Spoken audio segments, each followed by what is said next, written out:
नमस्कार दोस्तों, आइए जानते हैं आज राजस्थान की बड़ी खबरें। आज की पहली खबर है कि राजस्थान केसरी पहलवान को मिलेंगे 10,000 प्रति माह। राजस्थान राज्य कुश्ती संघ अध्यक्ष एवं लोकसभा अध्यक्ष के विशेषाधिकारी OSD राजीव दत्ता ने कहा कि एक बार राजस्थान केसरी रहे पहलवान जिनकी आयु 60 वर्ष से अधिक है, उन्हें जीवनयापन के लिए प्रति माह 10,000 रुपए दिए जाएं। यह पहल उन पहलवानों के लिए संजीवनी बूटी साबित होगी जो कृषि के जरिए दैनिक जरूरतों की पूर्ति करते हैं। वे रविवार को सम्मान समारोह को संबोधित कर रहे थे।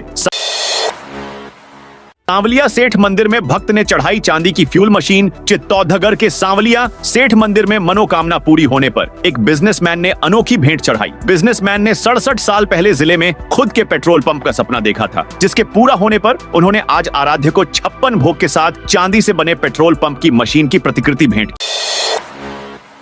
की। सीकर में मुहर्रम जुलूस में आपस में उलझे युवक, बाल्टियां फेंकी। सीकर में मुहर्रम के जुलूस के दौरान ईदगाह रोड पर विवाद हुआ। यहां हाइदोस खेलते हुए कुछ लड़कों ने एक दूसरे पर लाठियां से हमला कर दिया। हालांकि मौके पर मौजूद कोतवाली SHO सुनील जांगिड़ सहित टीम ने स्थिति को नियंत्रित किया। इस दौरान कुछ लड़कों ने जुलूस में शामिल भीड़ पर बाल्टियां फेंकी। गनीमत रही कि कोई घायल नहीं हुआ। पुलिस ने आज जुलूस के दौरान आधा दर्जन से ज्यादा तलवार, धारदार हथियार भी जब्त किए। रास्ता खोलो अभियान से जयपुर में बड़ी उपलब्धि। जयपुर जिले में रास्ता खोलो अभियान ने ग्रामीणों और किसानों को बड़ी राहत दी है। पिछले 8 महीने में जिले में बरसों से बंद 1310 रास्ते खोल दिए गए हैं। इससे लाखों ग्रामीणों को खेतों और गांवों तक पहुंचने में आसानी हुई है। जिला कलेक्टर जितेंद्र कुमार सोनी खुद इस अभियान की निगरानी कर रहे हैं। फागी में सबसे ज्यादा 118 रास्ते खोले गए हैं। मौजमाबाद में 96 रास्तों को खोलकर ग्रामीणों को राहत दी गई है। महारानी कॉलेज में मजार की जांच करने पहुंची टीम। जयपुर के महारानी कॉलेज में मौजूद 3 मजारों को लेकर उपजा विवाद अब जांच के घेरे में है। जिला कलेक्टर द्वारा गठित 6 सदस्यीय जांच कमेटी ने सोमवार को कॉलेज परिसर का दौरा किया और उस स्थान का निरीक्षण किया जहां ये मजारें स्थित हैं। निरीक्षण के दौरान सुरक्षा के कड़े इंतजाम रहे और मीडिया सहित किसी भी बाहरी व्यक्ति को परिसर में प्रवेश की अनुमति नहीं दी गई। टीम ने मजारों की तस्वीरें और वीडियो रिकॉर्डिंग भी करवाई ताकि तथ्यों के आधार पर निष्पक्ष रिपोर्ट तैयार की जा सके। सूत्रों के मुताबिक यह जांच टीम मंगलवार को अपनी रिपोर्ट जिला कलेक्टर को सौंप सकती है। रिपोर्ट के आधार पर ही कलेक्टर इस संवेदनशील मामले में आगे का फैसला लेंगे। राजस्थान में NSUI के 50 जिलाध्यक्षों की घोषणा जल्द। आगामी 7 दिनों में राजस्थान में NSUI भारतीय राष्ट्रीय छात्र संगठन के 50 जिलाध्यक्षों की घोषणा होगी। उससे पहले छात्र नेताओं ने दिग्गज राजनेताओं तक डेरा डाला हुआ है। हर कोई अपने नाम पर मुहर लगवाने में कोई कसर नहीं छोड़ डाल रहा। जयपुर से लेकर दिल्ली तक भाग दौड़ में कसर नहीं छोड़ डाल रहे। इन 50 चेहरों के नाम के साथ कांग्रेस में यह भी देखने को मिलेगा कि संगठन के चुनाव में किस गुट का पलड़ा भारी रहता है। त्रिनेत्र गणेश मंदिर में 7 दिन बाद श्रद्धालुओं की एंट्री शुरू। सवाई माधोपुर जिले के प्रसिद्ध रणथंभौर दुर्ग में स्थित त्रिनेत्र गणेश मंदिर में श्रद्धालुओं का प्रवेश एक सप्ताह बाद रविवार से फिर शुरू हो गया है। पिछले कई दिनों से यहां वन विभाग ने सुरक्षा के लिहाज से लोगों का आना जाना बंद कर रखा था। बता दें कि वन विभाग के अधिकारियों ने बताया कि 29 जून को रणथंभौर दुर्ग क्षेत्र में बाघिन रिद्धि और उसके 2 शावकों को देखा गया था। बाघिन के साथ शावकों के मूवमेंट की पुष्टि होने के बाद विभाग ने एहतियात के तौर पर किला परिसर में लोगों के प्रवेश पर रोक लगा दी थी। इस दौरान वन विभाग की टीम लगातार बाघिन और शावकों की निगरानी कर रही थी। कोटा बैराज के 2 गेट खोले। कोटा में आज सुबह से ही आसमान में बादल छाए हुए हैं। शहर के अलग अलग इलाकों में रुक रुक कर रिमझिम तो कभी तेज बारिश का दौर जारी है। उद्योग नगर क्षेत्र में सुबह 9 बजे से बारिश शुरू हुई जो करीब 20 मिनट तक चली। बारिश रुकने के बाद मौसम सुहाना और ठंडा हो गया। वहीं तापमान में भी गिरावट हुई। हालांकि इससे पूर्व रविवार को दिन भर बादल छाए रहे लेकिन बरसे नहीं। इसके कारण उमस ने लोगों को परेशान किया। मौसम विभाग की ओर से कोटा में येलो अलर्ट जारी किया गया है। अधिकतम तापमान 22 डिग्री सेल्सियस और न्यूनतम तापमान 7 डिग्री सेल्सियस है। तापमान 26 डिग्री सेल्सियस दर्ज किया गया। चांदी 700, सोना 500 रुपए हुआ सस्ता। दुनिया भर के बाजार में जारी उठा पटक का असर सोने और चांदी की कीमत पर नजर आने लगा है। वैश्विक बाजार में लगातार बढ़ोतरी के बाद अब एक बार फिर कीमती धातुओं की कीमत में गिरावट का सिलसिला शुरू हो गया है। सोमवार को स्टैंडर्ड सोने की कीमत में जहां 500 रुपए की गिरावट हुई है, वहीं चांदी की कीमत 700 रुपए टूटकर 1,10,000 रुपए के शिखर पर बरकरार है। नवजात जन्म प्रमाण पत्र। अब सीधा व्हाट्सएप पर झुंझुनू जिले के नवजात बच्चों के माता पिता को अब जन्म प्रमाण पत्र बनवाने के लिए न तो नगर पालिका के चक्कर काटने होंगे और न ही किसी बिचौलिए से संपर्क करना पड़ेगा। केंद्र सरकार की ओर से लागू की गई नई व्यवस्था के तहत अब नवजात शिशु का जन्म प्रमाण पत्र सीधे उसके परिजन के पंजीकृत मोबाइल नंबर पर व्हाट्सएप के जरिए भेजा जाएगा। भारत सरकार के रजिस्ट्रार जनरल कार्यालय की ओर से हाल ही में सभी राज्यों व केंद्र शासित प्रदेशों को भेजे गए सख्त निर्देशों के बाद अब राजस्थान के झुंझुनू जिले में भी यह व्यवस्था प्रभावी रूप से लागू की जा रही है। राजस्थान प्रदेश कांग्रेस मुख्यालय का बदल सकता है पता। राजस्थान प्रदेश कांग्रेस मुख्यालय का 1.5 साल बाद पता बदल सकता है। मानसरोवर में शिप्रापट पर 6000 वर्ग मीटर में बनने वाले पार्टी के नए मुख्यालय भवन का शिलान्यास तो 1.25 साल पहले ही हो गया था, लेकिन निर्माण कार्य रविवार से शुरू हो पाया है। प्रदेशाध्यक्ष गोविंद सिंह डोटासरा ने बताया कि इस 5 मंजिला इमारत में 2 मंजिल बेसमेंट और 3 मंजिल भवन होगा। पार्टी के अग्रिम संगठन विभाग व प्रकोष्ठों के ऑफिस इसी बिल्डिंग में रहेंगे। इस मौके पर प्रदेश प्रभारी सुखजिंदर सिंह रंधावा, पूर्व मुख्यमंत्री अशोक गहलोत, विधानसभा के पूर्व अध्यक्ष C.P. जोशी के अलावा तमाम वरिष्ठ नेता, सांसद व विधायक मौजूद थे। भवन निर्माण पर 40 करोड़ से ज्यादा खर्च होंगे। कांग्रेस का चांदपोल स्थित पुराना भवन भीड़ भाड़ वाले इलाके में है, जहां पार्किंग समस्या रहती है। राजस्थान में बिजली उपभोक्ताओं के लिए नई व्यवस्था। राजस्थान में अब बिजली चोरी उपभोक्ताओं को भारी पड़ सकती है। बिजली झिझक रोकने के साथ ही हर माह बिलिंग और हाथों हाथ ऑनलाइन गेटवे से पेमेंट प्राप्त करने के लिए अजमेर विद्युत निगम लिमिटेड सेवाओं में लगातार बदलाव कर रहा है। पहले हर 2 माह में विद्युत बिल का झटका अब हर माह लगने के साथ ही अब विद्युत निगम प्रदेश के 14 जिलों में घर घर दस्तक देकर जल्द ही स्मार्ट मीटर लगाएगा। इसमें डूंगरपुर जिले के भी 3.5 लाख से अधिक उपभोक्ता शामिल है। स्मार्ट मीटर लगने के साथ ही स्पॉट रीडिंग की व्यवस्था खत्म हो जाएगी। तय तिथि के दिन बिल जनरेट होने के साथ ही उपभोक्ता विभिन्न पेमेंट गेटवे से हाथों हाथ जमा भी करवा सकेंगे। नई व्यवस्था में सबसे महत्वपूर्ण यह रहेगा कि नए स्मार्ट मीटर विद्युत निगम के सर्वर से जुड़े रहेंगे। ऐसे में थोड़ी सी भी छेड़खानी करने पर निगम के सर्वर तक मैसेज चला जाएगा। साथ ही भविष्य में यही मीटर प्रीपेड मीटर में भी बदले जा सकेंगे। अब हर मरीज की आभा आईडी मां योजना ऐप से जुड़ेगी। सरकार आयुष्मान भारत डिजिटल मिशन के तहत मरीजों के हेल्थ रिकॉर्ड को डिजिटल करने जा रही है। इससे अब स्वास्थ्य सेवाएं पारदर्शी व सुगम हो सकेगी। आयुष्मान भारत डिजिटल मिशन के तहत मुख्यमंत्री आयुष्मान आरोग्य योजना के लाभार्थी रोगियों की आभा आईडी को मान योजना एप्लीकेशन से मैप किया जाएगा। विभागीय अधिकारियों के अनुसार Rajasthan state health assurance agency की कार्यकारी अधिकारी प्रियंका गोस्वामी ने राज्य के सभी मुख्य चिकित्सा एवं स्वास्थ्य अधिकारियों को इस संबंध में आदेश जारी किया है, जिसमें बताया कि अस्पताल में आने वाले हर मरीज की आभा आईडी को मां योजना ऐप से जोड़ा जाए। जयपुर से बड़ी खबर, मेट्रो ट्रेनों में आई ऐसी गड़बड़ी। राजधानी में आज सुबह मेट्रो ट्रेनों में अचानक तकनीकी खराबी आ गई, जिसके कारण करीब 2.5 घंटे तक मेट्रो की आवाजाही बाधित रही। सुबह सुबह कामकाज पर निकलने वाले हजारों लोग स्टेशन पर फंसे रहे और उन्हें लेट लतीफी की वजह से काफी परेशानी उठानी पड़ी। मेट्रो प्रशासन के मुताबिक यह गड़बड़ी सुबह करीब 6 बजे हुई। मानसरोवर से बड़ी चौपड़ तक चलने वाली मेट्रो की सॉफ्टवेयर प्रणाली में तकनीकी खराबी आ गई थी। इससे ट्रेनों का संचालन बिगड़ गया। तकनीकी खराबी के कारण कुछ ट्रेनें निर्धारित समय से लेट हो गई। विद्या संबल योजना की नई गाइडलाइन जारी। राजस्थान के सरकारी कॉलेजों में अस्थायी शिक्षकों की नियुक्ति के लिए विद्या संबल योजना के तहत कॉलेज शिक्षा आयुक्तालय ने प्रक्रिया शुरू कर दी है और नई गाइडलाइन जारी कर दी गई है। लेकिन गाइडलाइन जारी होते ही अभ्यर्थियों में नाराजगी है। उनका कहना है कि ये दिशा निर्देश खामियों से भरे हैं और इससे कॉलेजों में पढ़ाई बाधित होगी। अभ्यर्थियों का कहना है कि कॉलेज शिक्षा आयुक्तालय को एक सेंट्रलाइज पोर्टल विकसित करना चाहिए, जहाँ विषयवार रिक्त पदों की जानकारी, ऑनलाइन आवेदन और दस्तावेज सत्यापन हो सके। इससे न केवल समय और संसाधन की बचत होगी, बल्कि भर्ती प्रक्रिया में पारदर्शिता भी आएगी। राजस्थान के दौसा में जबरन धर्मांतरण पर बवाल। अवैध धर्मांतरण रोकने की मांग को लेकर हिंदू संगठनों के पदाधिकारियों ने हल्ला बोल कार्यक्रम के तहत रविवार को रैली निकालकर विरोध प्रदर्शन किया। इस दौरान चाणक्य भवन परिसर के बाहर से रवाना हुई रैली में शामिल लोग हाथों में अवैध एवं जबरन धर्मांतरण रोकने की मांग लिखी हुई तख्तियां लेकर नारेबाजी करते चल रहे थे। करीब आधा किलोमीटर चलने के बाद पुलिस जाब्ते ने उन्हें गणेशपुरा रोड पर आगे जाने से रोक दिया। इस पर तीखी नोकझोंक हुई और प्रदर्शनकारी सड़क पर ही बैठ गए। उन्होंने मौके पर मौजूद पुलिस अधिकारियों से कहा कि पहले भी परिवाद दिया गया था। इस पर अधिकारियों ने बताया कि इस मामले में जांच की जा रही है। किसी के पास कोई अन्य साक्ष्य हो या बयान दर्ज करा सकते हैं। नियमानुसार कार्रवाई की जाएगी। राजस्थान में जियो नेटवर्क हुआ ठप। रिलायंस जियो का मोबाइल नेटवर्क रविवार रात एकाएक ठप हो गया, जिससे प्रदेश भर में करोड़ों मोबाइल उपभोक्ताओं को भारी परेशानी का सामना करना पड़ा। करीब 8:30 बजे कॉल कनेक्टिविटी पूरी तरह बाधित हो।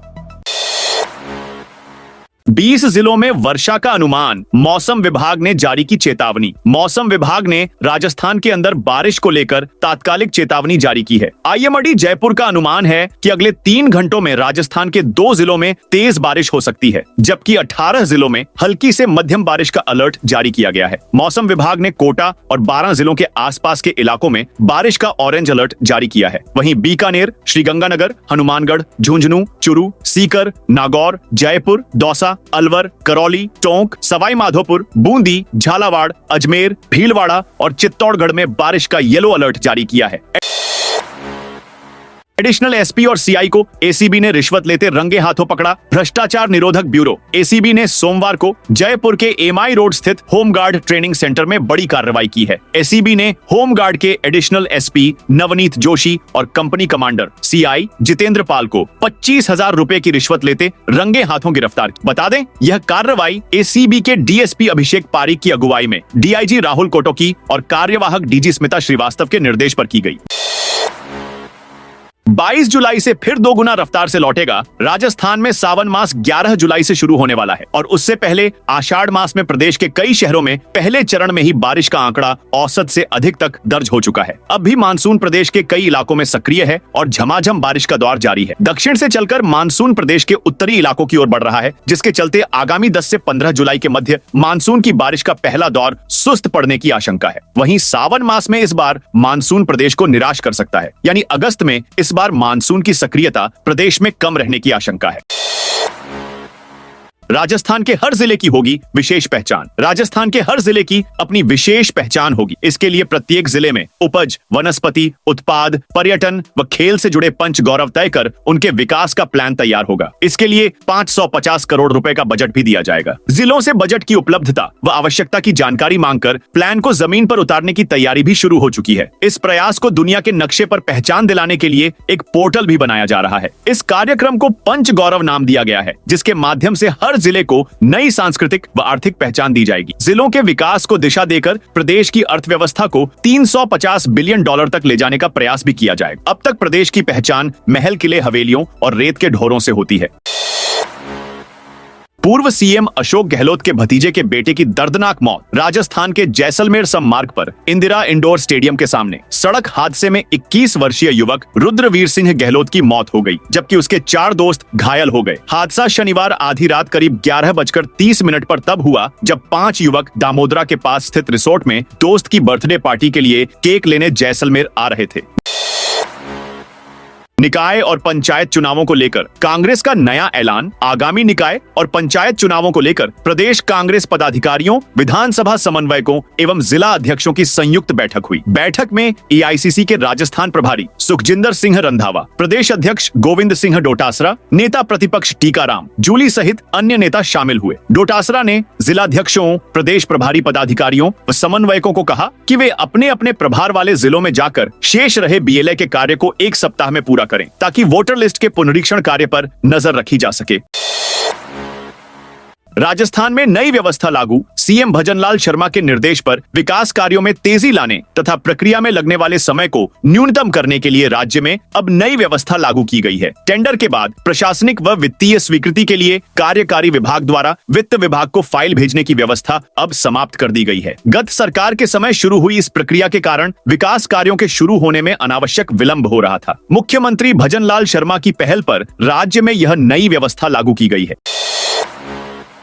शिक्षा विभाग का नया आदेश। राजस्थान के शिक्षा विभाग ने पीईओ, प्रधान ब्लॉक शिक्षा अधिकारी और उससे ऊपर के सभी अधिकारियों को अब हर माह 4 बार गांवों में रात्रि विश्राम करना अनिवार्य कर दिया है। माध्यमिक शिक्षा निदेशक सीताराम जाट ने इस संबंध में स्पष्ट निर्देश जारी किए हैं, ताकि आदेशों की खानापूर्ति न हो और इसका वास्तविक असर जमीनी स्तर पर दिखे। निदेशक ने स्पष्ट किया है कि अधिकारी केवल उपस्थिति दिखाने के लिए नहीं, बल्कि रात्रि 6 बजे से सुबह 6 बजे तक गाँव में ही रुकें। यह सुनिश्चित करने के लिए विभागीय पोर्टल पर रात्रि विश्राम की रिपोर्ट दर्ज करना अनिवार्य किया गया है।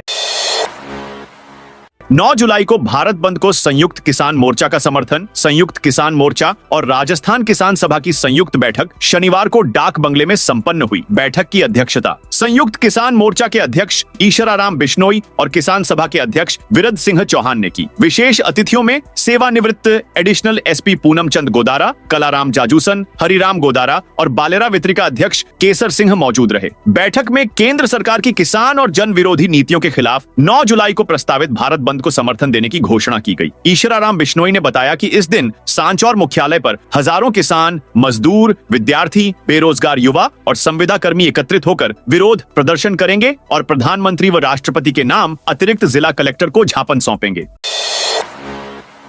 उदयपुर एयरपोर्ट फिर से इंडिया में नंबर 1 राजस्थान के खूबसूरत पर्यटक और ऐतिहासिक शहर उदयपुर का एयरपोर्ट एक बार फिर शीर्ष पर आ गया है। उदयपुर के एयरपोर्ट को ग्राहक संतुष्टि सर्वेक्षण 2025 कस्टमर सेटिस्फैक्शन सर्वे 2025 में देश में पहला स्थान मिला है। उदयपुर ने 1 साल के अंतराल के बाद फिर से यह उपलब्धि हासिल की है। यह सर्वे देश के छोटे हवाई अड्डों के बारे में कराया जाता है, जहां 20 लाख से कम यात्री आवागमन करते हैं। इस बार ऐसे 60 नॉन मेट्रो एयरपोर्ट में उदयपुर का महाराणा प्रताप एयरपोर्ट पहले नंबर पर रहा। उदयपुर के अलावा मध्य प्रदेश और खजुराहो के भी एयरपोर्ट संयुक्त रूप से पहले नंबर पर रहे। झुंझुनू में NH-52 को जोड़ने वाली सड़क उद्घाटन से पहले ही बही। झुंझुनू जिले के बाघोली इलाके में राष्ट्रीय राजमार्ग 52 को जोड़ने वाली बाघोली जहाज सड़क काटली नदी क्षेत्र में बह गई। इस सड़क का हाल ही में निर्माण कार्य पूरा हुआ था, लेकिन उसके उद्घाटन से पहले ही सड़क का एक बड़ा हिस्सा काटली नदी के बहाव में समा गया। सड़क के बहने से नदी में करीब 30 से 35 फीट गहरा खड्डा बन गया है। काटली नदी बहाव क्षेत्र में सड़क बहने से पापड़ा और पंचलगी गांवों का मुख्य संपर्क मार्ग पूरी तरह से बंद हो गया है।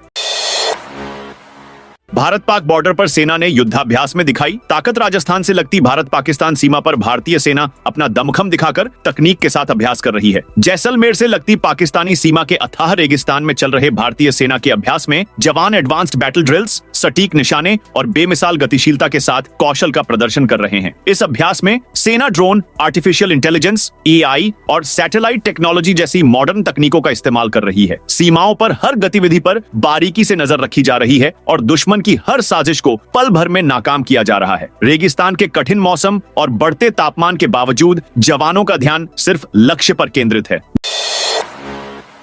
जयपुर में होमगार्ड के एडिशनल एसपी और CI गिरफ्तार। भ्रष्टाचार निरोधक ब्यूरो SEB ने होमगार्ड के एडिशनल एसपी और CI को रिश्वत मामले में सोमवार दोपहर गिरफ्तार किया है। जयपुर में MI रोड पर होमगार्ड के ट्रेनिंग सेंटर में SEB की टीम ने 25,000 रुपए की रिश्वत लेते दोनों अधिकारियों को पकड़ा है। बताया जा रहा है कि होमगार्ड में तैनात जवान ने additional SP commandant Navneet Joshi और CI कंपनी कमांडर जितेंद्र पाल पर मंथली बंधी देने का आरोप लगाया था। इधर इस कार्रवाई के बाद आरोपियों के आवास व ठिकानों पर सर्च कर रही है।